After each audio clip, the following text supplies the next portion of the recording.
Welcome back to another episode of Chatting Cinema. I am Gianni. I'm Flynn. And I'm Luke. Happy October. And this week we are thinking we're just going to talk some movie news, some headlines that really caught our attention. Mhm. I think maybe let's start off with some superhero news. Cool. Jamie Foxx is returning as Electro in the Marvel Cinematic Universe's Spider-Man 3, which is Yeah. all kinds of confusing if you're not really into the MCU way of things, because Jamie Foxx was originally in a separate standalone universe in The Amazing Spider-Man 2. So what's going on with this?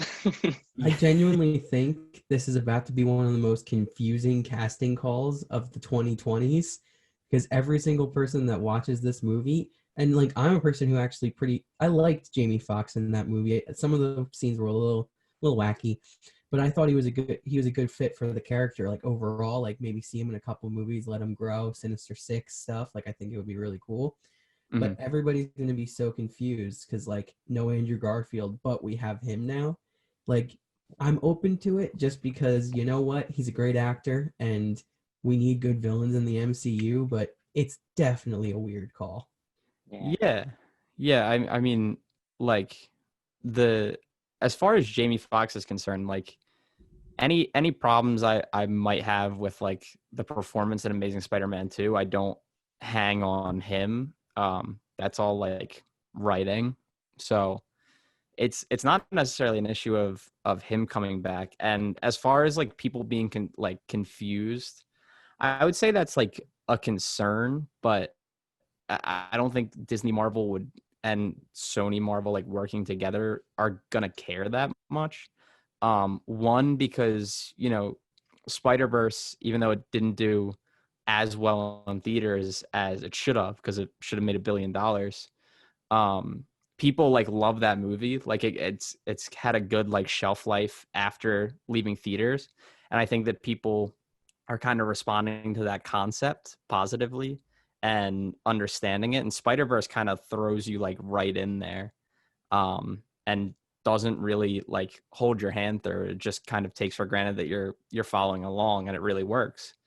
Um, and I think the other thing is like people don't remember Amazing Spider-Man 2 exists. Like they remember Andrew Garfield and that he was Spider-Man and everything, but like I don't think the average moviegoer is even going to remember Jamie Foxx's Electro and Amazing Spider-Man 2. And again, that's not a knock on him. It's just like the staying power of that movie, especially because we had a new Spider-Man, 2 years after that movie came out.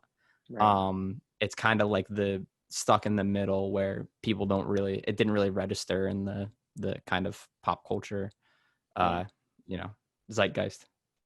Yeah. Well, I know this door has kind of already been opened, but I think it's really cool that that Marvel and Sony are open to like having a clash with their characters, because there's been rumors for so long about Tom Hardy's Venom crossing Mhm. over with Tom Holland's Spider-Man, I need that. which would be something. I Yeah. Um, love that. Tom Hardy is such a great actor, and the yeah, MCU needs good villains. Like where we're at in the MCU, spoilers if you haven't watched the 23 movies, almost all the good ones die. So we need to refill because listen, man, don't get me wrong, I love superheroes so much, but it's not nearly as fun if there isn't equally as good, compelling villain on the other side of them. And like this news, meaning like hopefully that Sony Disney partnership is in better state than we thought it was, because there's other movies coming out, and I mean I don't know about Jared Leto, like I don't know if I'm excited about that, but like the fact that the door is open that he could also be a potential Tom Holland villain too for Tom Holland Spider-Man.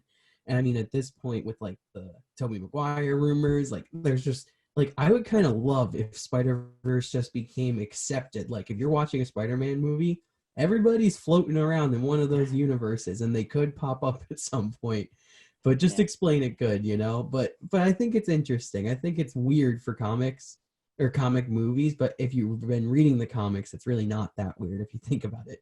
Yeah, and I mean, I trust Kevin Feige and everyone over there at Disney. That doesn't extend to Sony. I don't trust everyone over there, Yeah, but Sony's a you know, different I beast. I don't think that Feige or the creative team over there does things very lightly. I don't think they do things without giving them a lot of thought.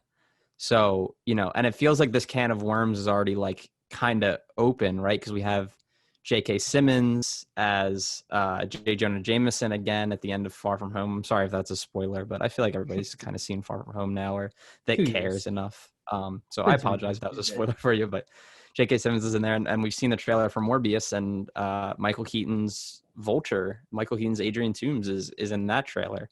And so, we're kind of in limbo as far as where these universes are or like whether we're headed for a collision course.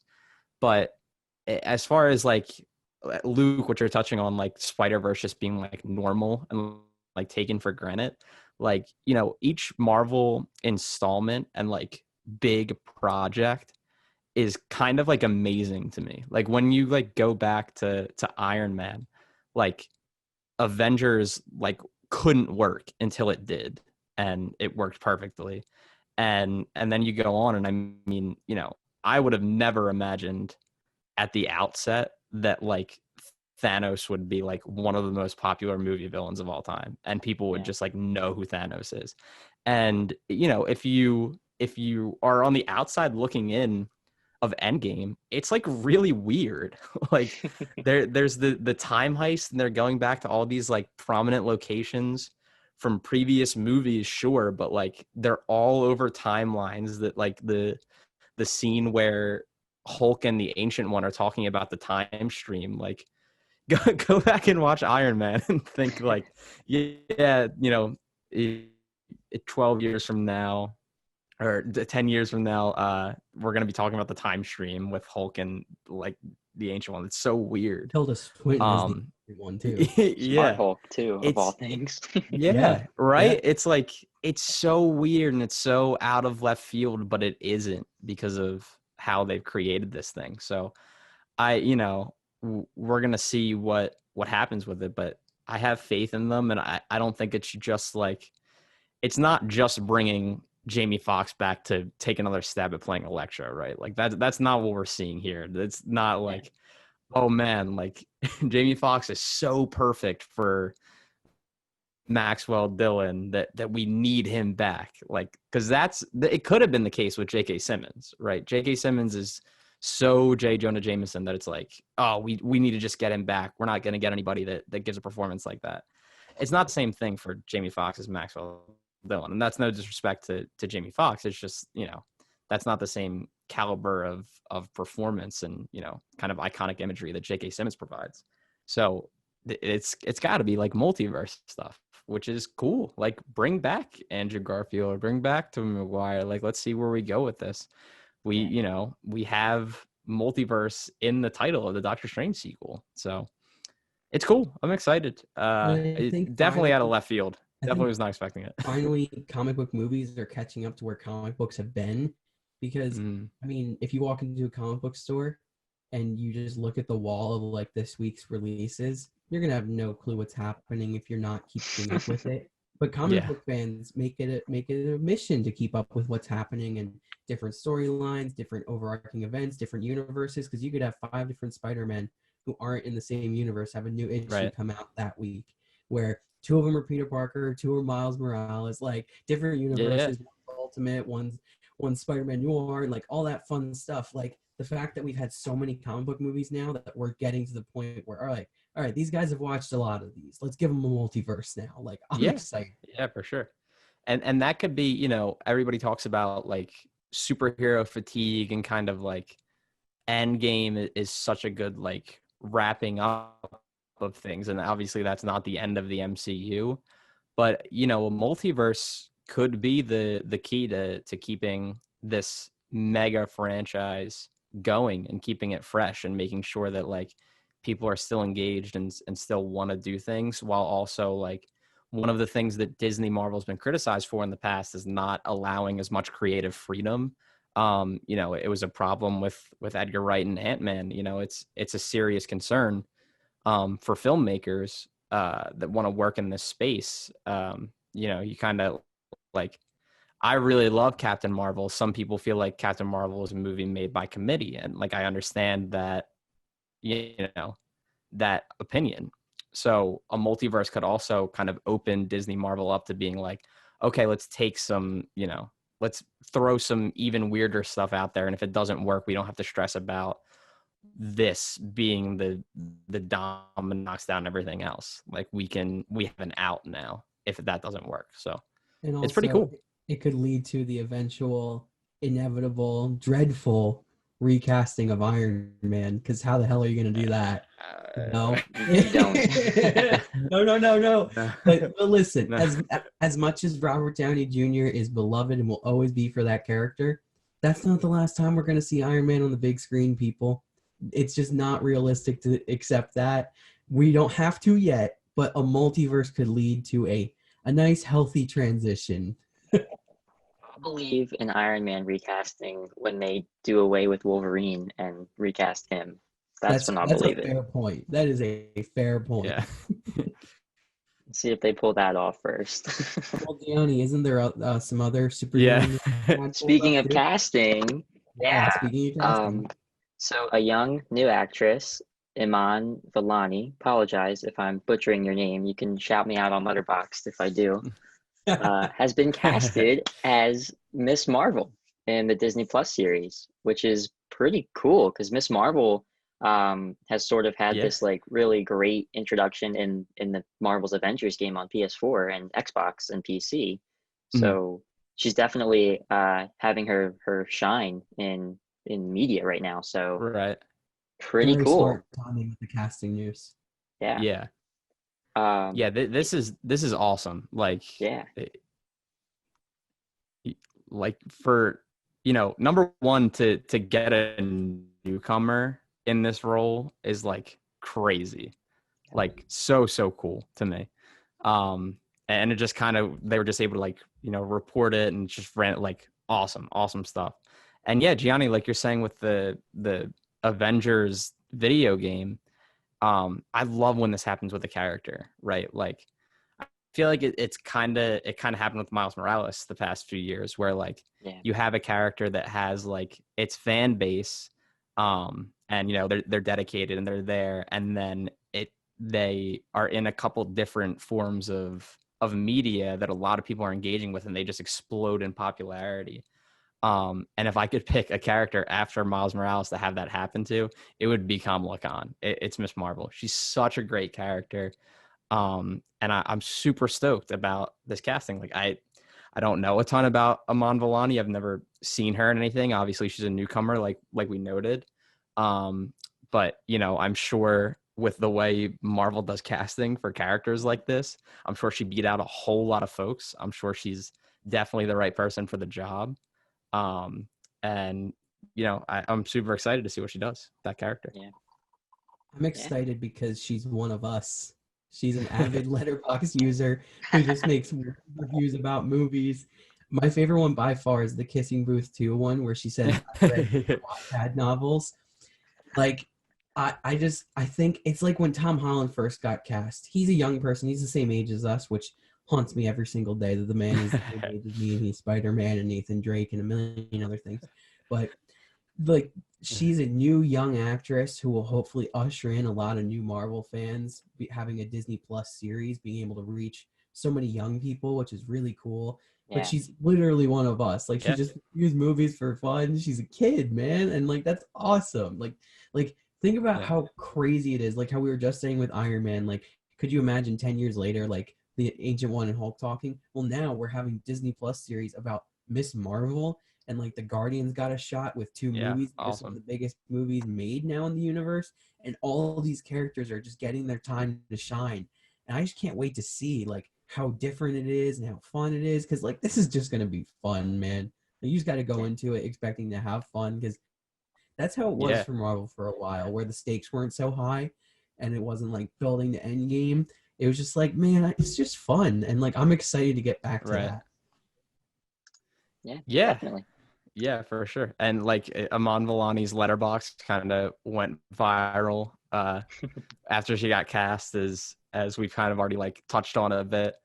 Um, really agree with everything on there. But you gave a really good, if you're listening, you gave a really high rating to Bohemian Rhapsody. So please come on the pod and defend that to me. I want to hear your perspective on that, Iman Vellani, because Also, I was like, oh my God, we agree on everything except for that. So come on what the about pod, her? talk What about it. about her Spider-Man 3 rating too? That was fun. Yeah. Yeah, 2 stars to Captain Marvel, but not because of Brie Larson. Not because of Not Brie because Larson. of She Brie said it. Larson. Not because of Queen. No, Sim September has ended. Brie, I'm back.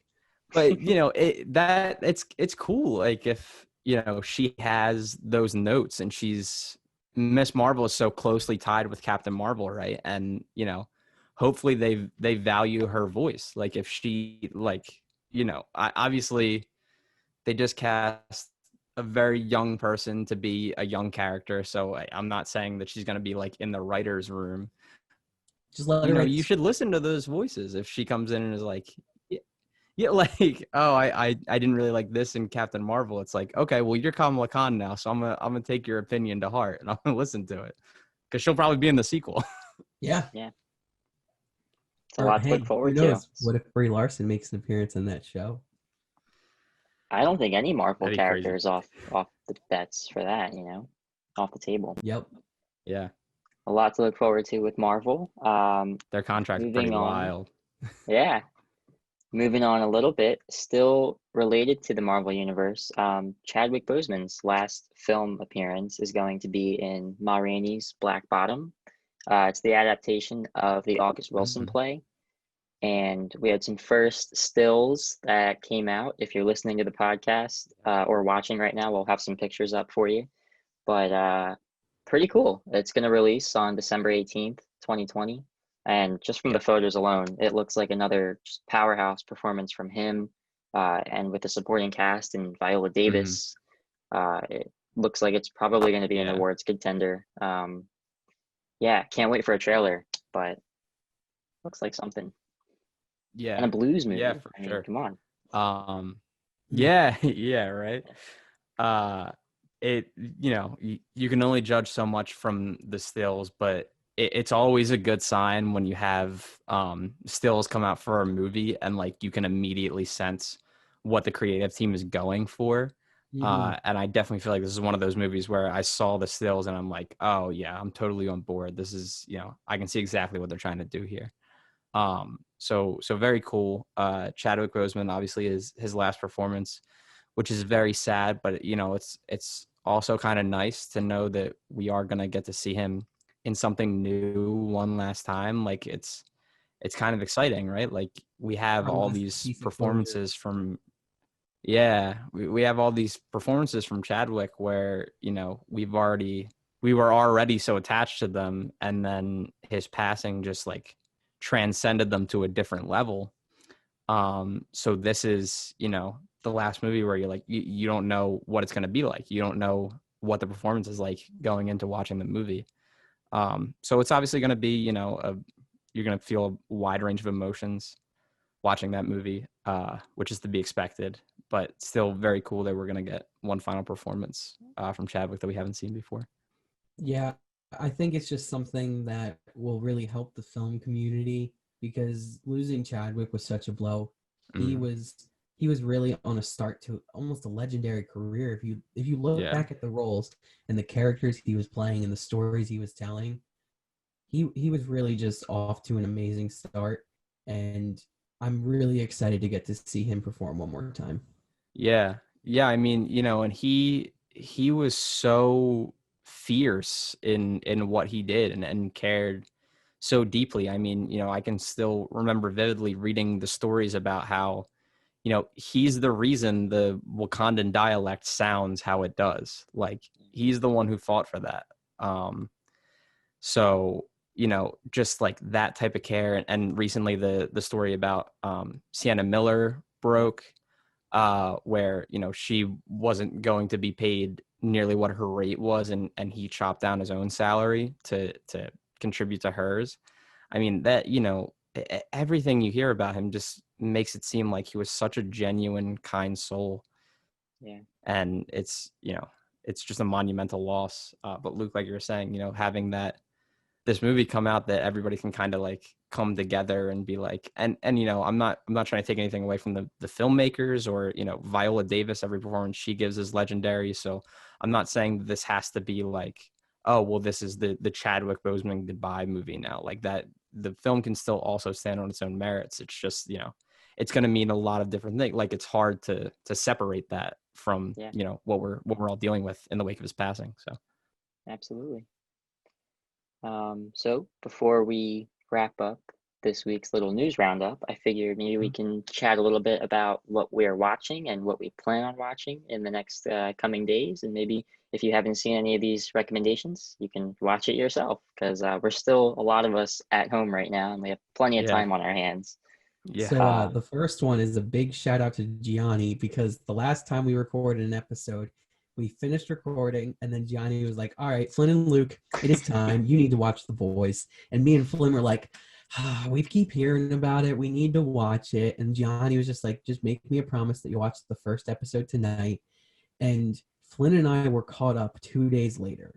yeah, So I think yeah. that's a nice recommendation to watch The Boys on Amazon Prime.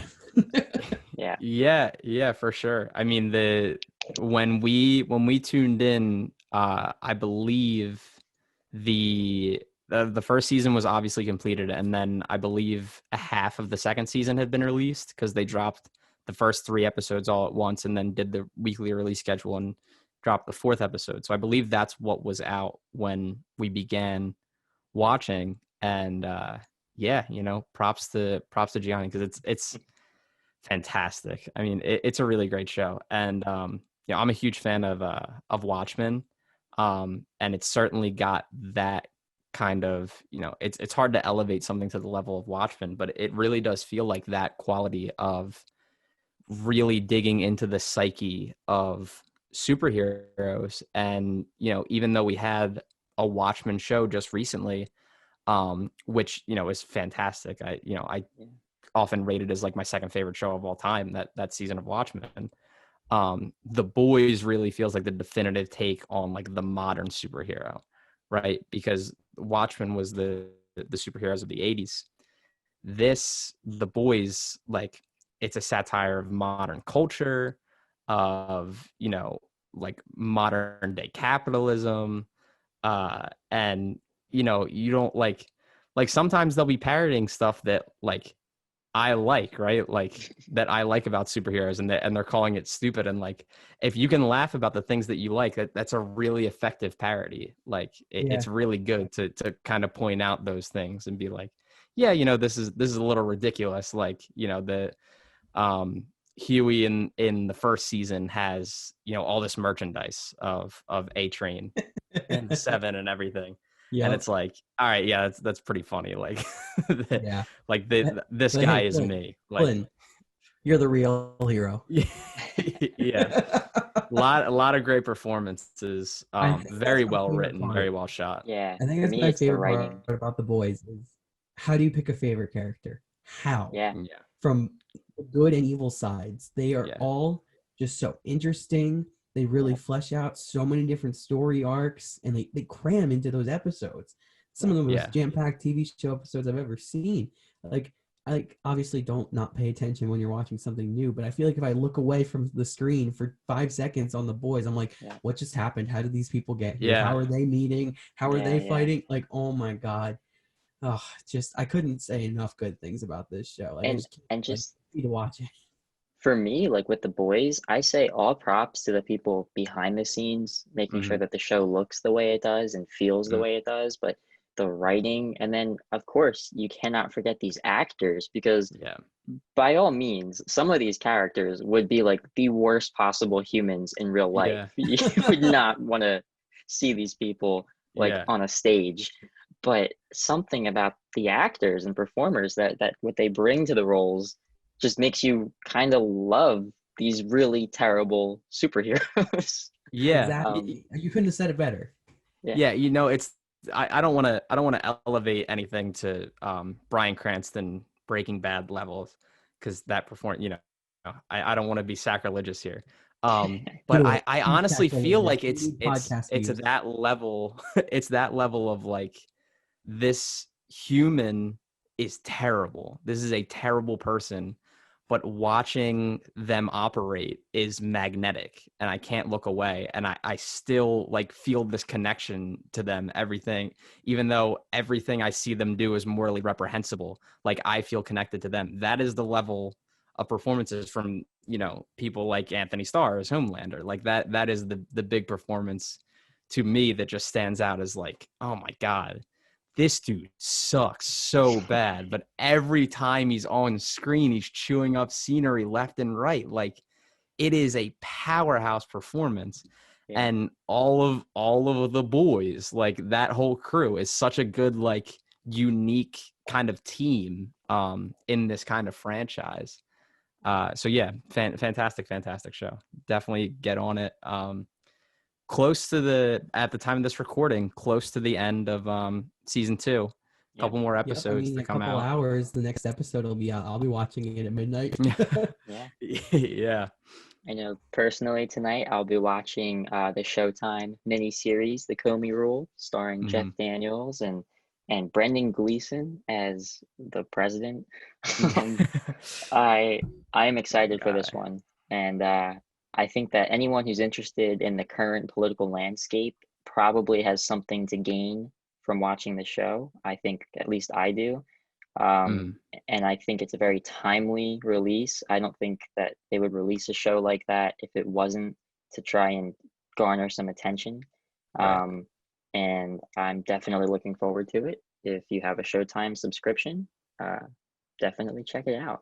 It's getting a lot of buzz. So Yeah. And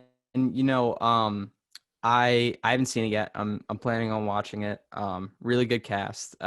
Brendan Gleeson is the casting that surprised me. When that casting got announced, I was like, really? And then the and trailers he came out, and passed I was on like, it twice. I didn't hear about that. Oh, Yeah, wow. That's crazy. He passed on the show twice, and I think Jeff Daniels was the one who came back and was like, "Please do it." That's really interesting, because the Yeah. trailers, I mean, he looks and sounds like, it's very, like, when you're giving a performance like that in what this show appears to be, you don't want to like SNL it up, right? Like, you Yeah. don't want to like have it devolve into parody, because the president is who he is. And I think Brendan Gleeson, from everything I've seen from it thus far, has really done a fantastic job. And the one thing I'll say about the Comey Rule, again, I can't speak on it extensively because I haven't seen it yet, but I saw some criticism of people saying, like, they didn't think, like, we are still kind of in the middle of this unprecedented time in American history, and they didn't think it was appropriate for something like of this magnitude to be dramatized at the moment, at the current moment in time.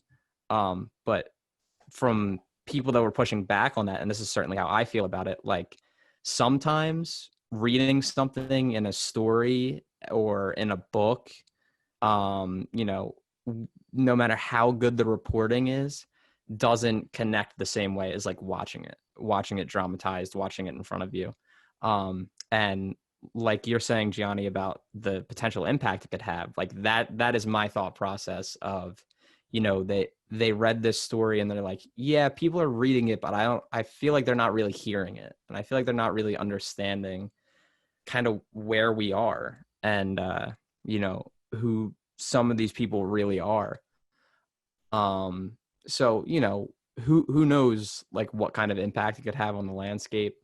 But I don't think it would have been made if they didn't think there was some value to having it out, like you were saying. So, and the last one we wanted to talk about was a bit of a lighthearted movie.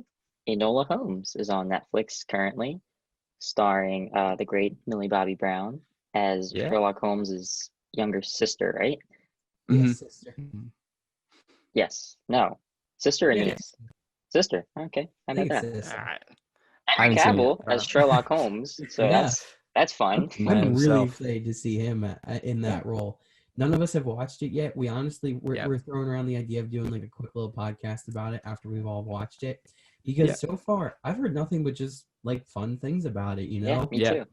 We're not expecting a Best Picture winner, guys. Don't go into every movie expecting that. Remember, movies can be fun and they don't have to. Yeah. Be But Yeah, honestly, the cast is just really fun. They're great yeah, actors.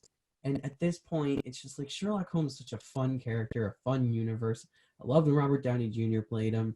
I loved when Benedict Cumberbatch played him. Like, it's just yeah, fun. And now we're adding Henry Cavill to that list. Yes, bring it. yeah. Yeah, for sure. Yeah, my mom and younger sister have already watched it, and they both really enjoyed it. So I'm definitely gonna get around to watching that. And also, it's October now, so if you're looking for something spooky to Spooky watch, season. the Haunting of Bly Manor comes out Mm. in the middle of this month. And I'm super excited for that. The anthology follow up to The Haunting of Hill House, which I thought was phenomenal, just so good. One of the best horror properties I've come into contact with in recent memory. We got to do a So I'm spooky excited about season that. episode. I just realized that. Yeah. Yeah, I'd be down to do that. That means I have to watch something spooky. And if you've ever listened to this podcast, you know that's not my John. I'm with you on that. Yeah. Rewatch Midsummer. No, thank you. No, don't say it. Why did you say it? Ooh, Yeah. And also, if you guys are watching anything cool, just let us know in the comments too. I mean, Yeah, we're, for we're a sure. movie community, people. We love movies. We love TV shows. We're throwing recommendations at you. You throw them right back. yeah. Alrighty. Well, that wraps up this week's episode. Thanks for listening. Thanks for watching. I'm Gianni, I'm Flynn. And I'm Luke. and we'll see you next time.